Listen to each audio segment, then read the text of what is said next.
Taigi labas rytas, vėl pirmadienis, laukiame kalėdų naujų metų, šibutė šiba, tai yra, jeigu kas nežinot, veislė nelabai, kuriai patinka tvarkytis, bet jie šeriasi, tikrai daug.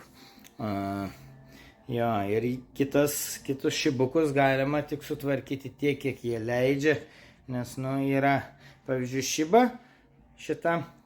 Čia jos vardas šiba yra, tai jinai anksčiau irgi sunkiai leisdavos, bet mes esam susidraugavę, tai ganėtinai gerai viską eina iššukuoti ir nagiukus nusikirpti ir to plauko tikrai nusimetam labai daug.